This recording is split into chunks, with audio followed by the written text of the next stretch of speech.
Today, WikiLeaks published another 1,100 emails from Hillary Clinton's campaign chairman, John Podesta.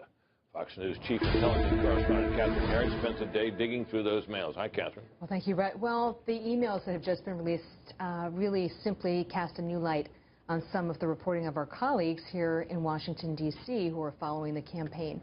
And there's a series of exchanges with the reporter John Harwood, who you know from CNBC, also the New York Times, where he's really laudatory about Clinton's appearance and her performance in these interviews. He at one point says she had a very strong performance to her campaign chairman. He's writing this to John Podesta in an email, correct? That's right. Very strong performance. There's another email where he says her interview with NBC's Andrea Mitchell was much more comfortable and relaxed than a previous interview with CNN. And it does appear to be a crossing of the line in terms of the communications with the campaign.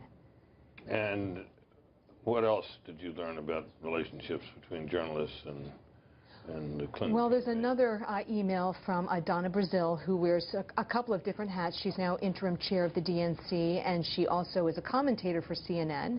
And in the email to the Clinton team. Now, what role was she in this at this point? Was if my memory is correct, she would have been in the CNN commentator's role and had not yet taken on. She didn't have an official role at the DNC at this time. Knowledge, but she's very involved, as you know. She's very plugged in. She's a long-time Democratic DNC. Party operative for sure. The email is entitled "Sometimes I Get the Questions." Every once in a while in advance. What was that in reference to? That was in reference to the body of the email, where she writes to Jen Palmieri, who's head of communications. There's a question here that I think may be a little problematic, and she goes out to list the question. Now, she's talking about questions that are for a forthcoming town hall on CNN. Right. That's correct. And she's at CNN and hears about this and puts the word out about this subject. She passes it along to the Clinton campaign. Now, if you look at the transcript from the town hall, it's not exactly verbatim, but it's very, very close. And I think at the very least you could say they tipped them off in advance to the topic and the framework that they would be facing in that town hall. Wow. Anything else?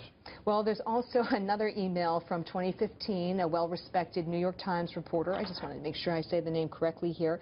Mark Leibovich. Yeah, who wrote a very well-received book about Washington. It was very tough on the institutions and to some extent the media. That's correct. Well, let's pull up just one of the quotes here because you can see for yourself. He's pushing out some quotes to the Clinton campaign, allowing them to veto what will be used. And it says, I wanted the option to use all, that's a reference to the quotes, and you could veto what you didn't want. That's why I selected the 5 or 6 that I sent to you. I mean, as you know from your decades of experience, it's unheard of to give the subject of your story veto over what the quotes are.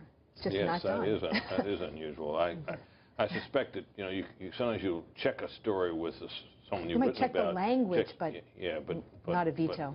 Not a veto over quotes. Correct. That's a little unusual. Catherine, thank you very much.